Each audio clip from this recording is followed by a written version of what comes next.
দেশের অর্থনীতির অন্যতম ভিত্তি রেমিটেন্স বা প্রবাসী আয়ে বয়ে চলেছে সুবাতাস। 2024-25 অর্থবছরের জুলাই থেকে মে মাস পর্যন্ত 11 মাসে রেমিটেন্স প্রবাহ গড়েছে নতুন মাইলফলক। এ সময় প্রবাসী আয় এসেছে 27.51 বিলিয়ন বা 2,750 কোটি 70 লাখ ডলার, যা আগের বছরের একই সময়ের চেয়ে 28.70% বেশি। 2023-24 অর্থবছরের একই সময়ে প্রবাসী আয় এসেছিল 21.37 বিলিয়ন বা 2,137 কোটি 40 লাখ ডলার, তথ্য বাংলাদেশ ব্যাংকের।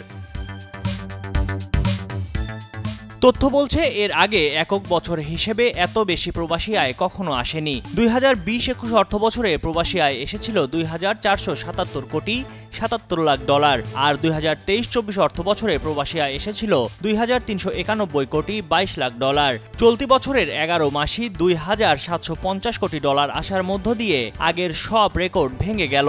একক মাস হিসেবে মে মাসে প্রবাসী আয় আসার ধারাও ঊর্ধ্বমুখী। উল্লেখিত এ মাসে প্রবাসী আয় এসেছে 275 কোটি 7 লাখ ডলার, যা আগের বছরের মে মাসের চেয়ে 31.70% বেশি। ওই বছরের মে মাসে এসেছিল 225 কোটি 50 লাখ ডলার। তবে চলতি অর্থবছরের মার্চ মাসে সর্বোচ্চ প্রবাসী আয় এসেছিল 329 কোটি 56 লাখ ডলার। একক মাস হিসেবে এটি সর্বোচ্চ প্রবাসী আয়। ওয়ালটন আবারও মিলিনিয়ার অফারে ওয়ালটন ফ্রিজ কিনে আপনিও হয়ে যেতে পারেন মিলিয়নিয়ার। মিলিনিয়ার ছড়াছড়ি দেশ জুড়ে, এটা শুধু ওয়ালটনই পারে।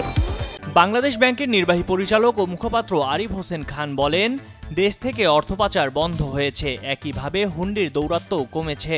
ব্যাংকের মাধ্যমে রেমিটেন্সের দরও ভালো এবং নিরাপদ রয়েছে উল্লেখ করে তিনি আরও বলেন, এসব কারণে বৈধ পথে রেমিটেন্স পাঠাতে উৎসাহী হচ্ছেন বিভিন্ন দেশে বসবাসরত প্রবাসী বাংলাদেশিরা।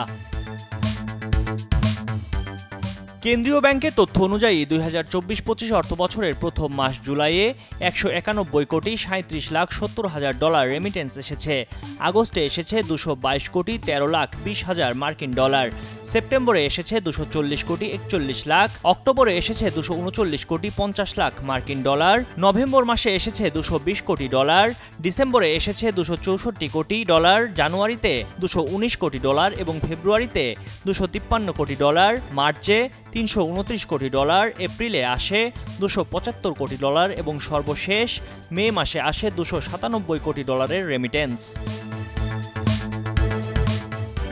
ময়ূখ ইসলাম, কালের কণ্ঠ।